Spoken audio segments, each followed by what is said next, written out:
Okay, hello. Hi, Hi, Gali. hi. Hi, everyone. Guys, we're very excited to finally be doing this live. We've been wanting to do it for a while. Yes, too long. Too. Yes. So we're here and we wanted to discuss finally to do a discussion about what's going on in the world today. The current events of the world, just life in general. What's going on with life, with finances, with where this planet's going. That's the subject. Okay, so without further ado, the subject is current events, the finance situation in the world today, where this planet is headed in that respect. Nowhere.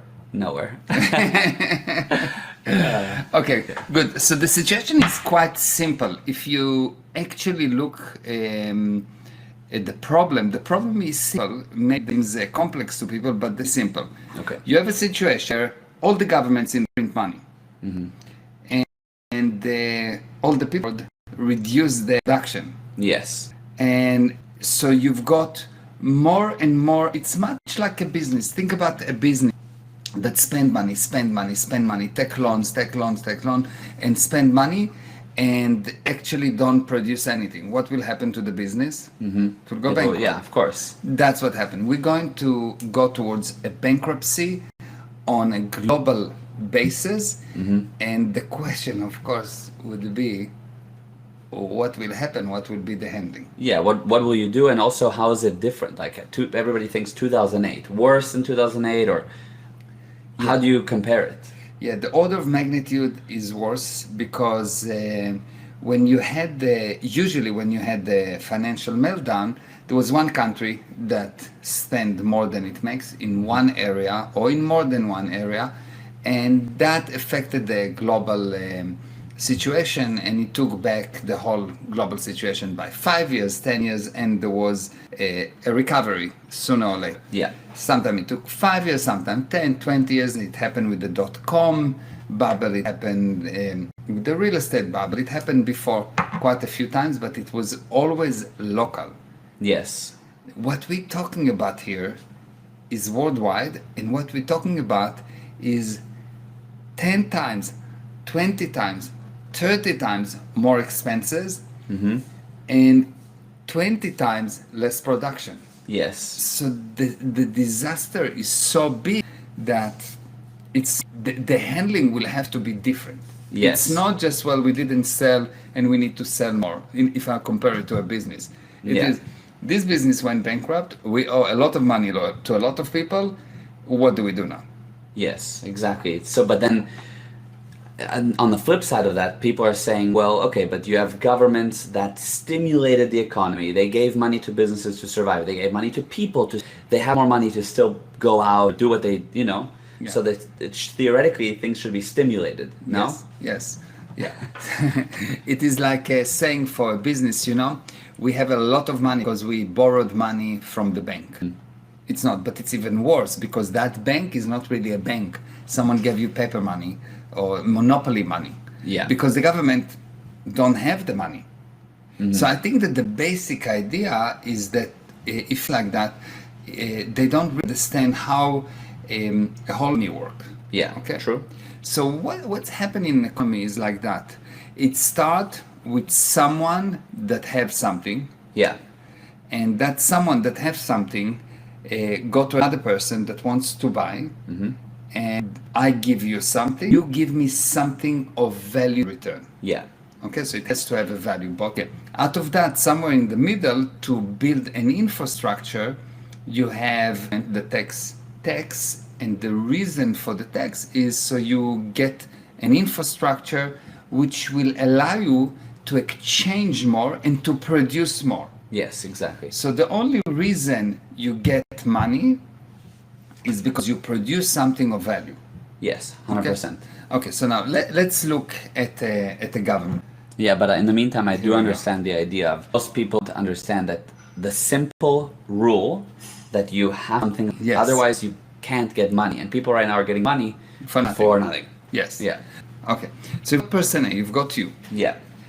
You produce this pen. Yes. Okay, and you produce this pen, and you say, and I like this pen. Yeah. And I produce this remote and you say, I want that remote, and I give it to you. Yeah.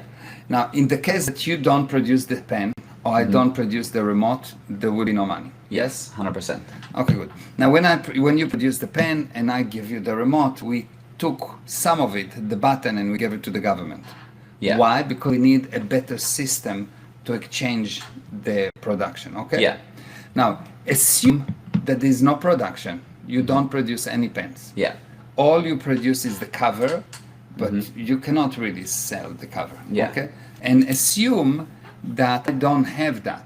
The government says, the government will come and say, you know what? I'm going to give you money. Okay, what is money? Money is an idea that promises you that look, you will trust this thing, this paper, and I tell you that you can trust this paper that in the future I will have some product to give you. Yeah. Okay? Okay. So wait, I have this paper that in the future you will have Some product. I can give it to you for a product. For a product, yes. Of some kind. Yes. Yes. So this paper there's a confidence here, Yes. and you believe, and this paper goes around. Somewhere along the line there need to be a product. If there's no product that will exchange hand, this thing become useless. Yeah.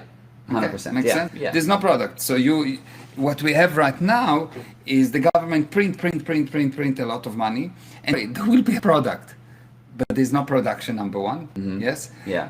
And the money become useless because, of course, if there's a lot of something, it become useless. Yes. How do you make something valuable? You make it scarce. Yeah. Totally. Yes. So if everyone could buy a Maserati will not be of any value. Yeah. Yes. So when money become there's a lot of money. The government just give money. The money become useless. Mm-hmm. And what we have right now is a situation where government gave a lot of money, and there's no production, there's no products, Yeah. and the mass. Yeah. And when something like that happen, there need to be some kind of an adjustment that fixes the situation. Yes. Now say the money has become useless. People got money. For them it's not useless. They're like, fantastic, I have money. They go and spend it. So for them it still has some value. It is not useless. Yes. So what happened at the beginning, you go and spend it. Yeah. But then one day, so you had a house, okay? Yeah. And the house was worth $1 million. Yeah. And then there was the disaster, which means people realize that houses don't have value. There is no product behind them. The houses that were supposed to be $1 million value actually worth value. Yeah. So although people held it and said, oh no, it worth $1 million, when the value dropped because people read the story is there's no product. Yeah. So when there is no product, the money become useless. People don't produce. The government print money, the money become useless. Now, how do they hide it at the moment? How come that people don't actually? How come that the bonds don't lose its value? How come that most countries don't have a situation where the money lost its value, where there is a total meltdown? Yeah. Very clever system. When the government gives you money right now, you owe the money to the government. Stimulus check. The stimulus check is so Like the a drop in the ocean? Yeah, the stimulus check is a small part from the actual money that has been given as a loan. Okay, it's a drop in the ocean in comparison to the money that the government just printed, and they owe that money. Yes. Yeah, the government, the U.S. government owes it to someone. To Every someone. government owes money. Everyone owes to someone the money, but there's no one that. Yeah. So at one point, so you print money, you give it to people. You hide the disaster by no, but I have a book that people owe me. Yes. Okay. Yeah. And it was true if you could collect, but most of the money that has been given to businesses, in the U.S. at least and other places, no one going to collect it. People took it and used the money to live, not to invest in the business. Right. Okay. Right. It was not done responsibly. Just anyone that wanted money got $50,000, $100,000. People just got money, yes? Yeah. And they're not going to pay it back. There's no question about it. Even if it's monthly payments over 20 years, because some people got those. Yeah, even if it's monthly payment over 20 years, because I gave you $100,000, you spend it life on whatever, not on building the business. Yeah. Now you don't have a business because the lockdown continue, and the insanity continue and the production dropped, where will you get the money from? True. Who will you sell it to? Yeah. Yes. True. Yeah. You understand? For sure. But then, so they're literally giving money. No one's going to pay it back. Yeah. People don't have businesses to produce money to pay it back. Yeah. But there must be some rules that they said, like, we'll arrest you if you don't pay us back or something. Yeah. Then they will arrest most of the people. So how? It will not work. Yes. Yeah, true. It is, you can think about it, assuming a normal situation, the government will come and say, guys, from today, you don't need to work. We will give you money. We'll give you every month money. What will happen in the society? If government... Nobody will work. Exactly. They've tried it in Russia. Yeah. Yes, it didn't work. Even now, I know businesses rather not open because it's better to just get the money from the government than to go and open my doors. There is no way that it will hold. So what will happen? That's really the question. How do anyone recover from something like that? Yeah. Okay. And is it happening really? Because I know we've established that it is, but then you see people at restaurants and people in their life and people look okay. Yeah. How are they okay? How are so many people okay? Have you seen what happened before the dot-com bubble? People looked okay, yes? Have you seen what happened before the real estate disaster? Yes. People looked okay. What happened before the truth is that when someone dies, it has a surge of looking better. Yeah. So the question obviously is, okay, so what will be the handling from the government viewpoint? What would be the handling for the person? Okay. What will happen is the following. Yeah. The government will need to somehow get value back. Yeah. How they going to do that?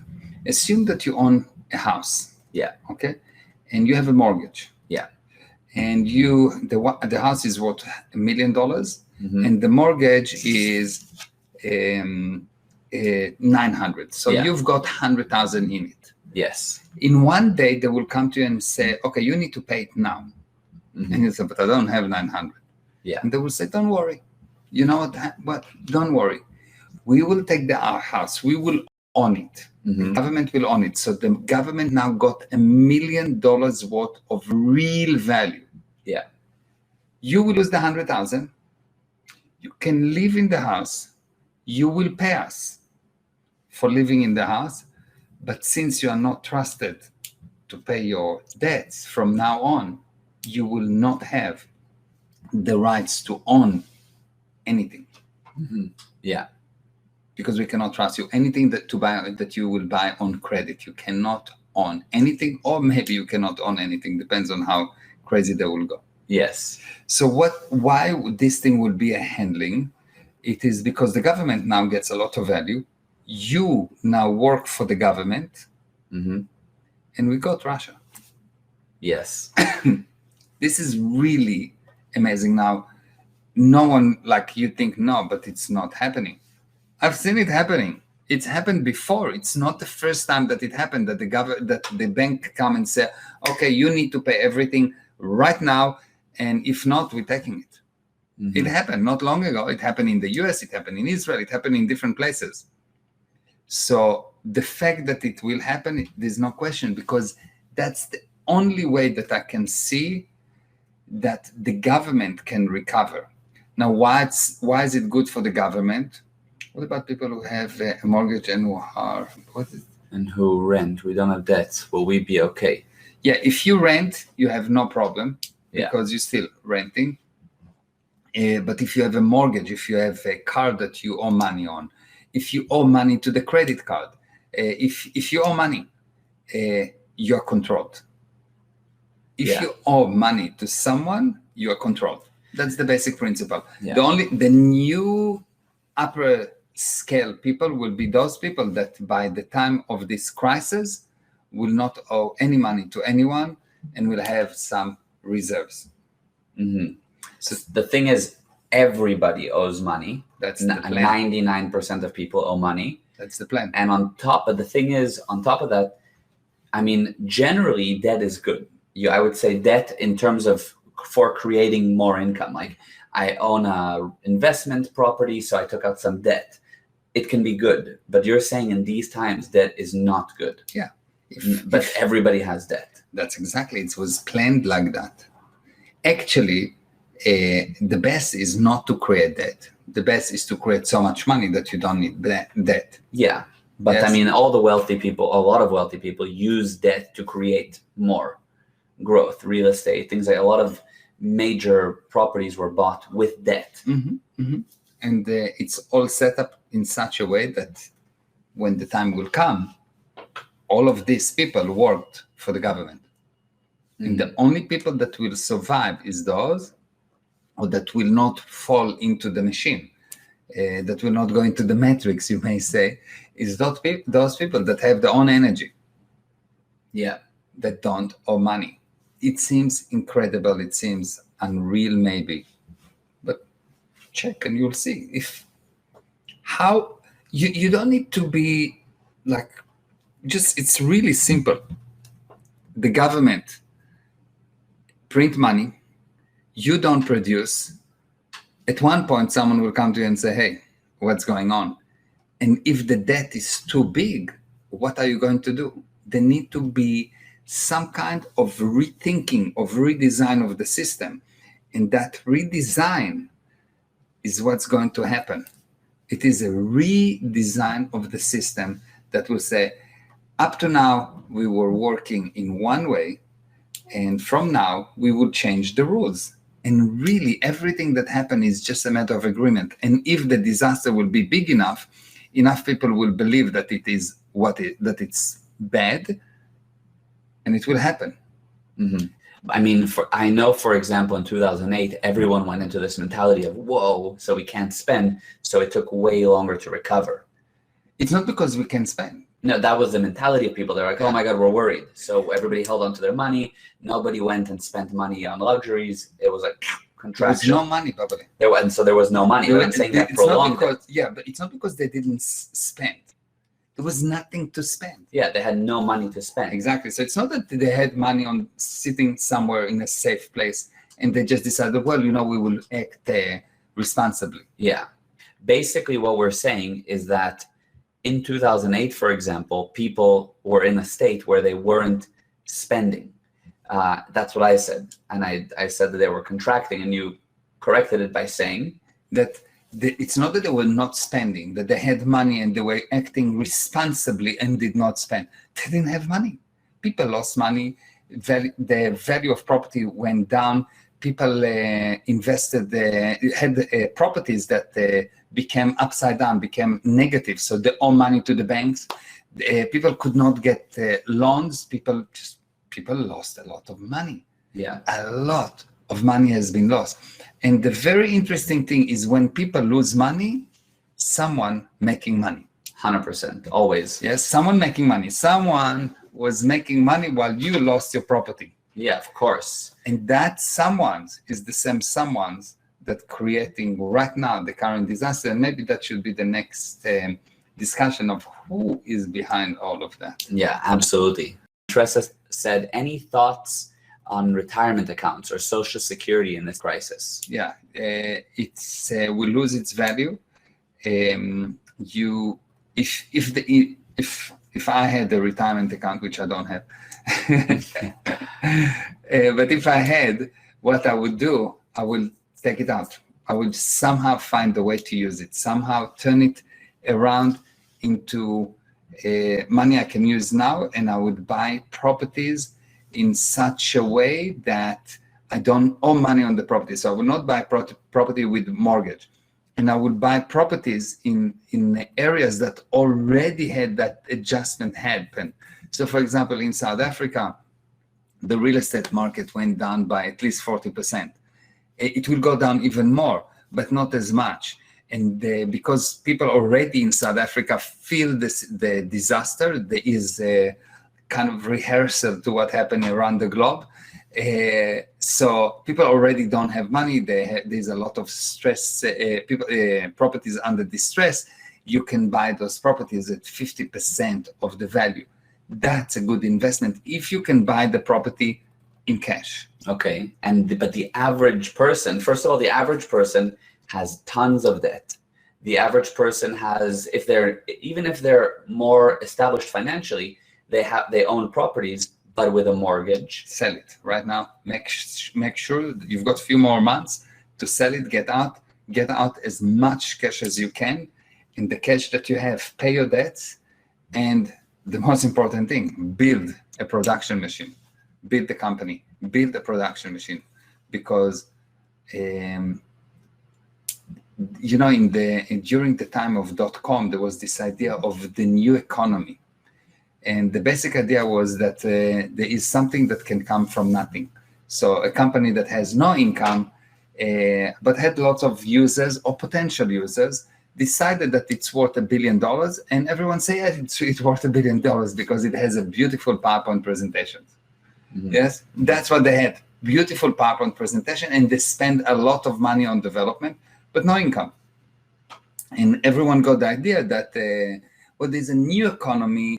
And with the .com, with the internet, somehow the plus and minus will not work anymore. So, because the whole economy, all you have to know is plus and minus. You don't even need to know multiply or divide.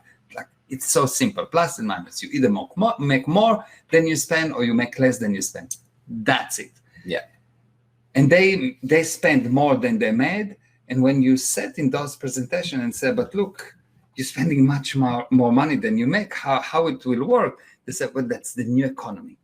They just came up with this word or this name of the new economy. There's no new economy. There will never be a new economy. The basic ideas is you get money for production. And if you want to see when a disaster will come, you will see that people somehow get convinced that production is not necessary. And for the past year, people got very convinced that the health is more important than production. The health is more important than their freedom.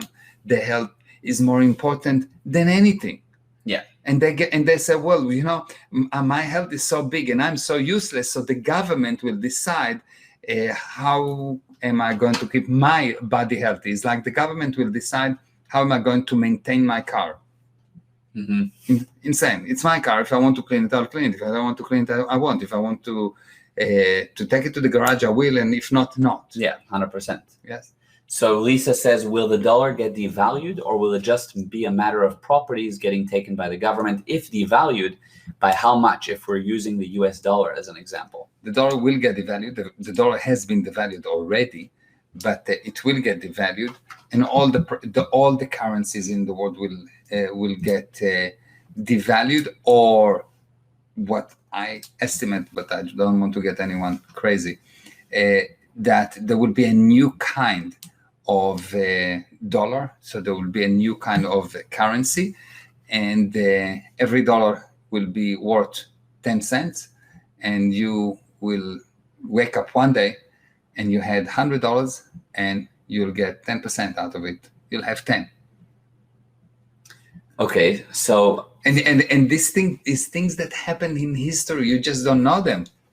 It happened many times, but every time on a local place. It happened in Israel, it happened in Argentina, it happened in different places. But it will happen again because there's no other way to recover. Mm-hmm. Okay, so then the people that are listening, so we've told them, look, sell your property if you have a mortgage on it, mm-hmm. because the mortgage is a bad position to be in. But you then have a ton of cash. Not a ton, or you have some money, yes. But not really enough to buy another mm-hmm. house. Mm-hmm. So what do you do with your cash if you're not worried? I'm holding, let's say, $20,000, but what if I wake up tomorrow and it's devalued?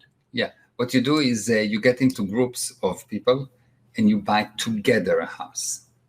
Okay. You do buying groups. I'm running many buying groups like that in South Africa. I do those things, but I'm not trying to promote for you what I'm doing. This is not the point. That's why I'm not talking about what exactly I'm doing. But the basic idea is get into a buying groups that are actually secure, that you know for sure that you're not going to be taken to a ride by one of the people that are running those buying groups. You need to really know what you're doing. And maybe, again, we should do another interview on that. Okay, so the simple way is let's just say I'm a 25-year-old guy and I figured out a way to get debt free and I'm left with $15,000. I make enough money to kind of live, but I have $15,000 extra. I should find like 10 other friends and say, look, let's each put in $15,000. Let's research, buy a good house and own it together. Yeah, buy a good house that is at a price that is lower than what it will take to build it. This is what I'm talking about. Like really a steal, something that for sure not going to lose money, because even if everything will be a disaster, that value will still be there, or at least some of that value. So you find it in a market that is, you can get a good deal, a good deal right now. Not a $150,000 house that's worth $150,000. You want a $150,000 house that's worth maybe $300 or $280 or $250. Yes, or $450. Or $450. Yeah, something really a good deal. Jewish. Yeah, Jewish. Exactly. Okay, got it. Ahmed said, I live in a house totally owned, zero mortgage. What is the future for the owner? Perfect. If you don't owe any other money, if you don't have credit cards, if you don't owe money to the bank, if you don't have balloon kind of debts, if you don't have any debts, you are wonderful, beautiful, because it will stay yours. Okay. As long as you have a production machine, which means a method to produce money. Yeah. Okay. So if it's between self-improvement, investing in self-improvement, investing in property, investing in your business, how do people allocate their money? Okay. So number one, business. Okay. Number one, business. Print money. Self-improvement, if you know for sure that it will actually improve your ability to produce. Mm-hmm. Improve your ability to produce, because the first thing you need the ability to produce, and then you can go and become spiritual, and then you can go and have fun and whatever. Number one, produce. I'm doing things, and again, I'm not trying to sell myself here. I'm doing things that I'm calling spiritual business technologies. Mm-hmm. And what does it mean? I'm saying, look, in order for you to be spiritual, you have to be able to eat. I know it's a surprise to people, to spiritual people, but if you're hungry and you want to do meditation or you want to do any spiritual activities, it's quite difficult. Yeah. If the bank come and want to throw you out of your house, or if you cannot pay your mortgage or rent, or if you cannot fix your child health issues, I don't think you're becoming very spiritual. Yeah, or even 100%, or even if you have $40,000 in debt, just simple credit card debt that you just can't climb out of. Yes, you can't really be spiritual. Yeah. So the first thing you need to do is to set up some kind of a business or work somewhere or produce somewhere value. You need to produce a product that you'll get money for.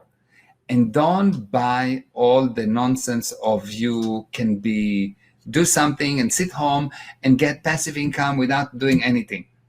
It doesn't work. You want passive income, work hard. Yes, it will be passive in between the works. Yes. Yeah. Yeah. Between every minute of the day. Yes, that's exactly. The passive that you're working. So yes, fine. So you need to be able to work hard. You need to be able to produce income. What if you are not an entrepreneur type? You're working for someone. Same thing. Become more productive. Okay. Take your job and take it to a new level.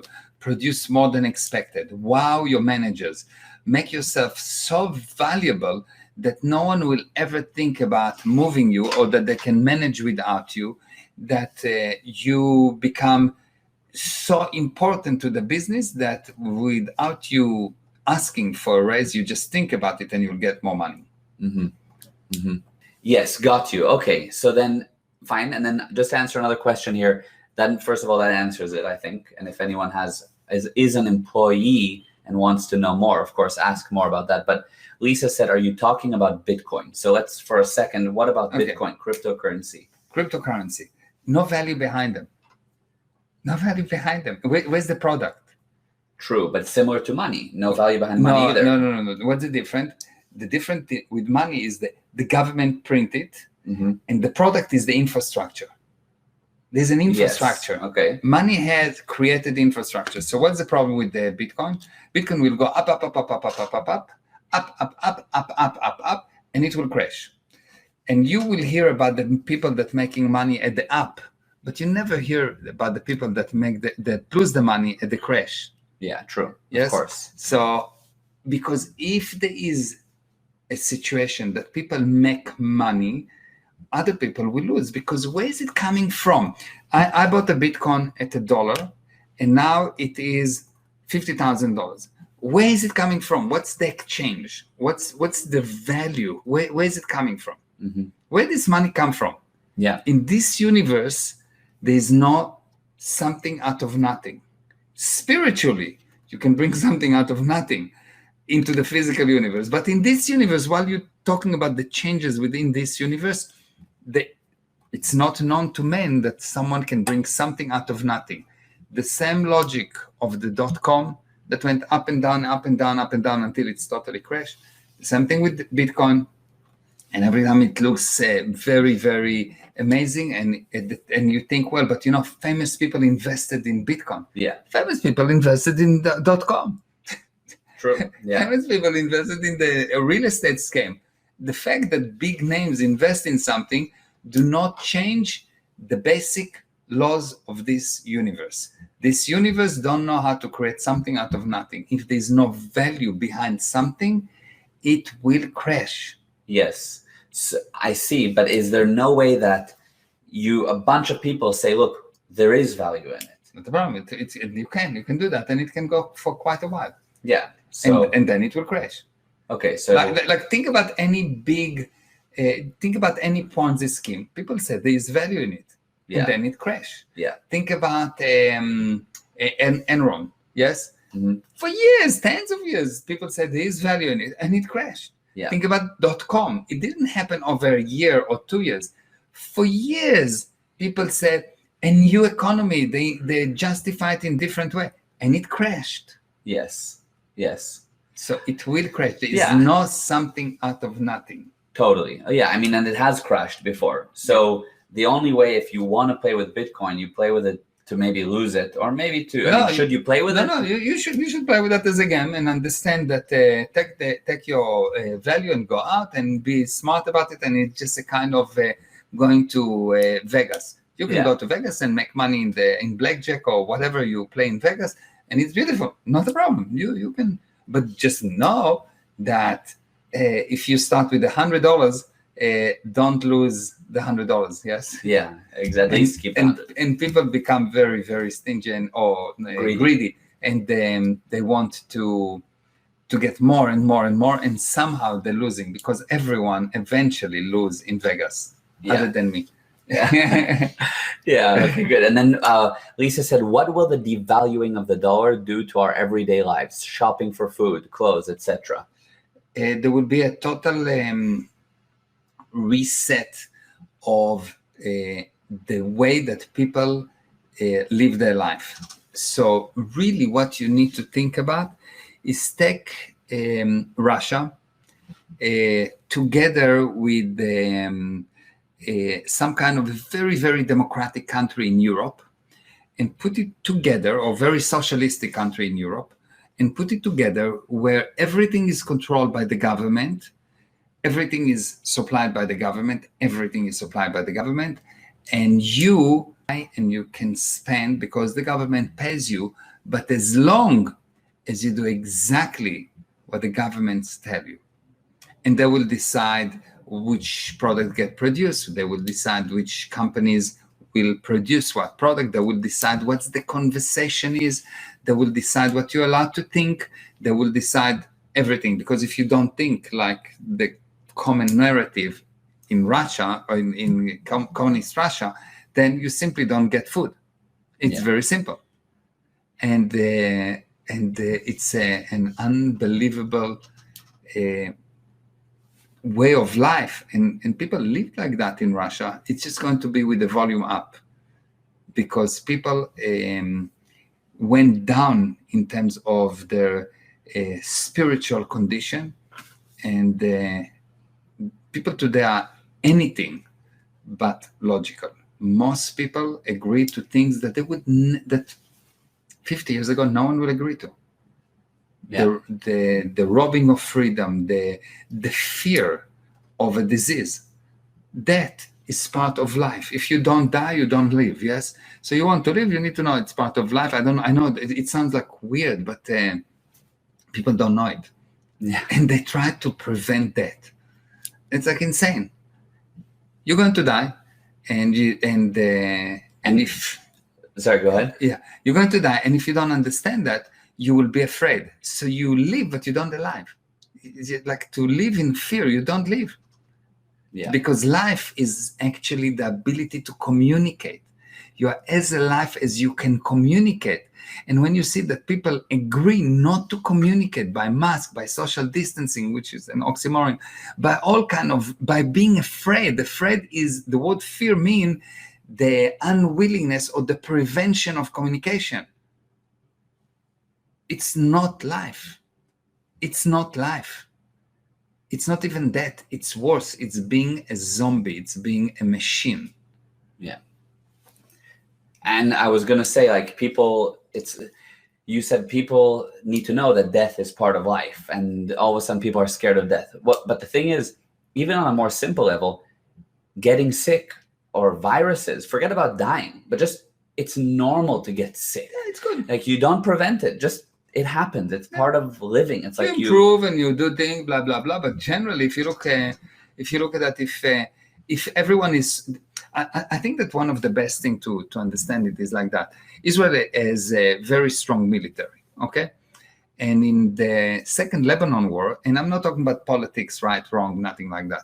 In the Second Lebanon War, Israel had, like, think about it, an F-16 fighting against an ant and an ant winning.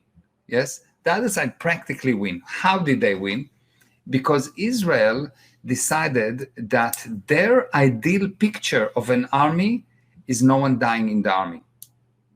No one dying in a war. They wanted a war that the soldier will not die. So instead of going and attacking and obviously killing people, killing soldiers, our own soldiers. It happens in war. It happened in war. Mm-hmm. They decided, no, we will not do that. We can do that by the Air Force. Will just bomb the other side. And no, it doesn't work. If your ideal is incorrect, that if your ideal is an army that no one die, that's not an ideal for an army. It's not an ideal for a war. An ideal for a war is an army that's willing to die and bring a change of mind on the other side. That's the ideal for an army. And when the ideal become insane, is because the people that defining the ideal has gone mad long time ago. And what you have right now with COVID is an ideal in the mind of people that people should not die, should not catch a disease. Nonsense. Total nonsense. Yeah, it's just a part of life. It's just part of life. Like, why did I go to why are you willing to go and die for your country? If you love your country, you're willing to die for your country? Because that's part of the game. If we have something that we believe in, and we're going to fight for the country, and if I die, I die.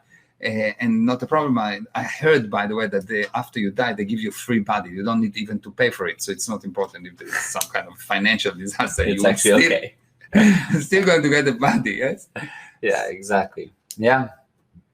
So it's really insane to try to prevent that. It's okay to improve, to prolong life. It's okay. Be healthy. Be healthy. It's okay to do what you can do, but not at the cost of not being in communication. So you're not alive.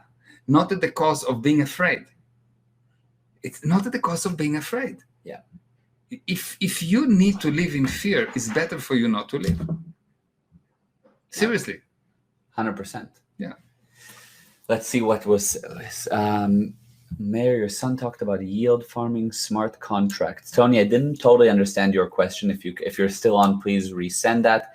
Avery said, is there somewhere we can go to see the sources of government or banks taking our properties if we owe money? Also, what about Sweden that never closed their businesses? Will the same thing happen to them? Thank you. Yeah, so first of all, let's start from the end. It will happen worldwide.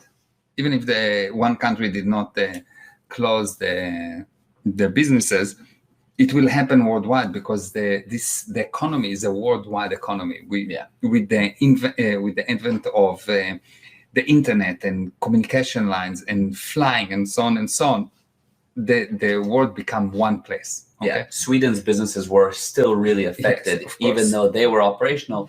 How many businesses couldn't actually operate? Yeah. And so there's that. Yeah, so that's number one. So it's a worldwide actual pandemic, but a financial pandemic.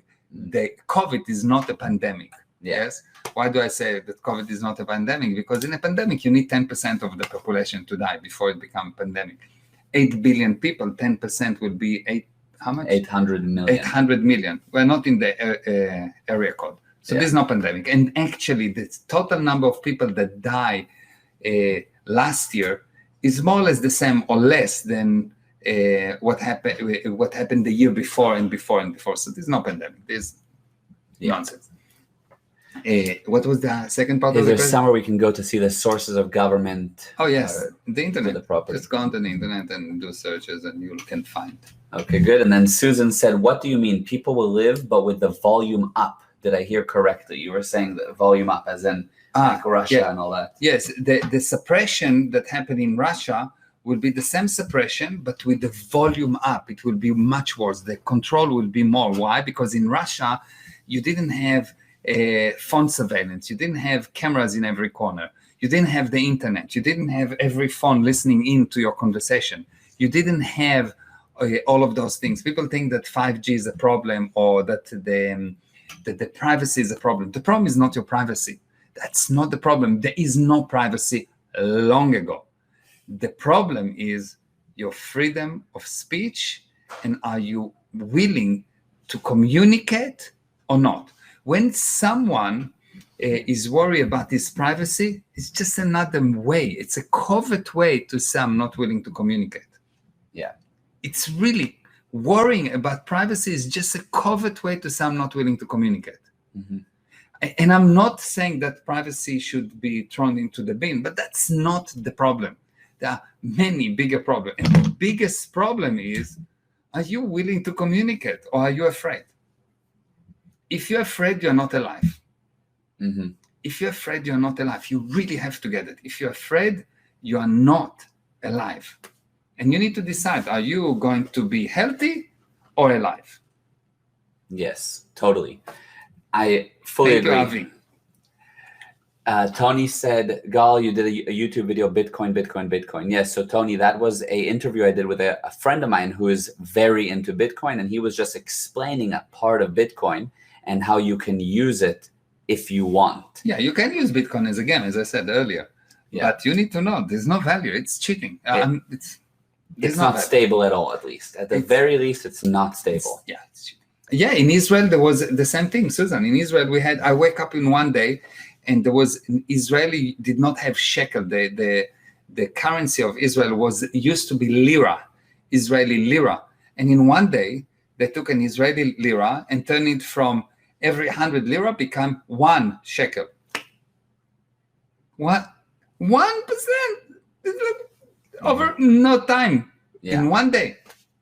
And the disaster was unbelievable. And people lost a lot of money and people lost a lot of lives. Yes. How can a country like US or Canada turn into a structure like Russia without massive pushback from the citizens? It is hard to see how that would happen. It happened already. How can a country put all the citizens in lockdown for so long and there's no massive pushdown? How can a president be shut down of Facebook and there's no pushback? And I'm not Democrat or Republican or for Trump or against Trump. I don't care. It's all puppets. Yes. So, but how can everyone agree to that? How can anyone agree to give the freedom of speech so much? How all of a sudden your health become more important than your freedom?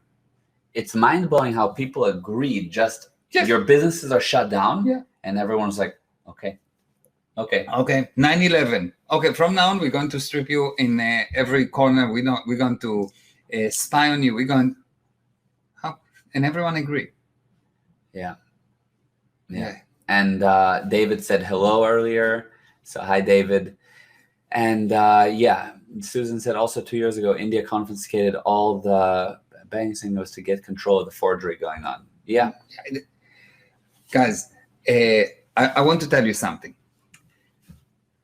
In Germany, in Nazi Germany, the guy that was responsible for the PR, he explained that if you take people and get them to be uneducated enough by making sure that they don't understand the words, you can convince a person that square is around, and the person will be happy to tell you that square is around and to fight anyone that tells the opposite.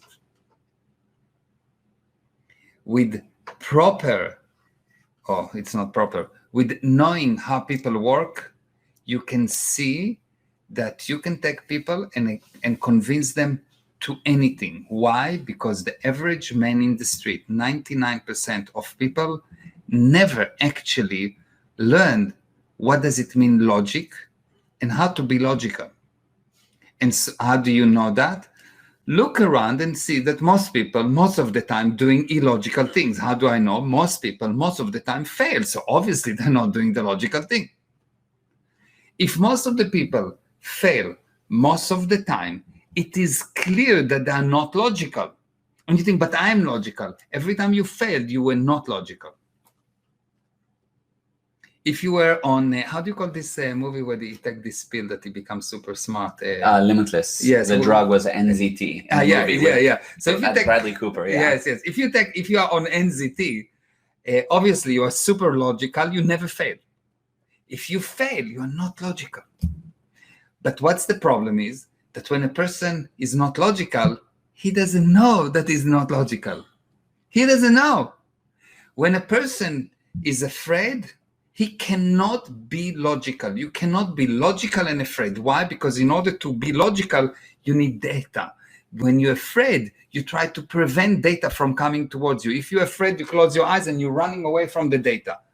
You can see that when a person is afraid, he cannot be logical. All you have to do to control a person is to make him afraid enough, and he will do anything. He will trust anyone. Yeah.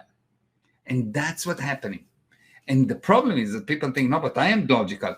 Excuse me, you are not if there's no result. Any area of your life that there's no result, you're not logical. If you don't have a good relationship with your wife, you're not logical with your wife. That's it. Why? Because if you were logical, you would have good relationship with your wife. Yes?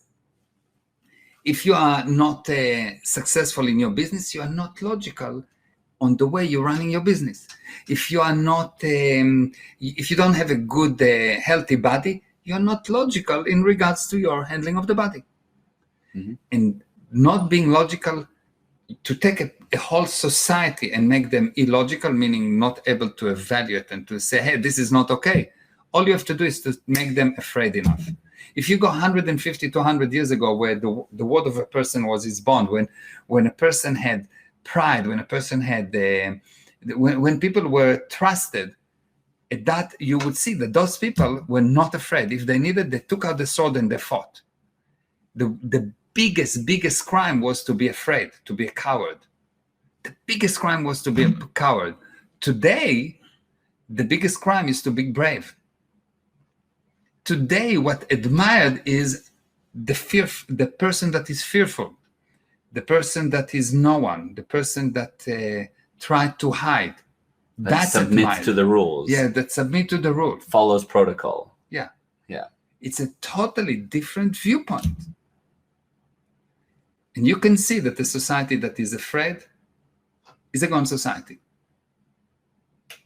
Yeah, 100%. Okay, so before we end, we're happy to take any other questions, one or two more. In the meantime, I see Lisa said the control is being evident with being forced to have vaccines. They're talking about not being able to do things without proof of vaccine. It's already started, by the way. Yeah, in Israel, it's like that. Yes, it's that you've got the green passport in Israel, and if you don't have the green passport, no one will do anything to you. You have total freedom, but you cannot go to malls, you cannot fly, you cannot go to shows, you cannot go to Sports games. sports game. You cannot go to the synagogue. You cannot go to the hospital. You cannot go to anywhere without the green passport, which is a vaccine that shows that you got the vaccine. Yes. This is currently happening. It's crazy, crazy, crazy. And the problem is not if the vaccine is bad for you or not, and the vaccine do some. That's not the problem. You submitted to control. Yeah. You are my puppet. Now I'm telling you sit, and you sit, and if not, we'll find a way to control you. And that started by you agreed that something is dangerous. The problem is not if the vaccine is good or bad. The problem is not that you are being just totally controlled. That's not the problem. The problem is that you agreed, or the majority agreed, because they're afraid. Which means you deal with dead people. You deal with the machine. You deal with machine that have stimulus response mechanism. I'll tell you, you do, and if not, we'll make sure that you will submit. How? We'll make you into a Pavlov dog. Pavlov's dog with a bell. Yeah. Yes. Yeah. With a bell. Yeah. Yeah. Amazing. Okay. Okay. So I think that was very good. Thank you. That was very good. And we'll need to do this again. We will do it more and more regularly. Yeah, and we'll organize a better connection and so on. Yeah, it'll be better. Yeah, the actual situation is that I'm moving in offices. Yeah. I'm creating this massive new studio, amazing. And right now I'm in a kind of a corner that my wife put me on. We're actually live streaming from the doghouse. Yes, I'm actually. And I submitted. Yeah. So we don't have the ideal condition, but we obviously make things go right. That's what we do. To start, this is a great start, and it'll be amazing. We'll continue. And what you can learn from that is quantity is always better than quality. Yeah. Just do something, even if it's not perfect yet. Exactly. Yeah, absolutely. This was great. Thanks so much for everyone that tuned in. There were a lot of you. Thank you, Gadi. Thank you. It was beautiful and fun. To be continued. Yes, and thank you everyone for joining and commenting and asking questions and being so wonderful. That was great. Okay, are you ready for these things that I like to put at the end, this nice music? I'm ready. Are you ready? Okay, here we go.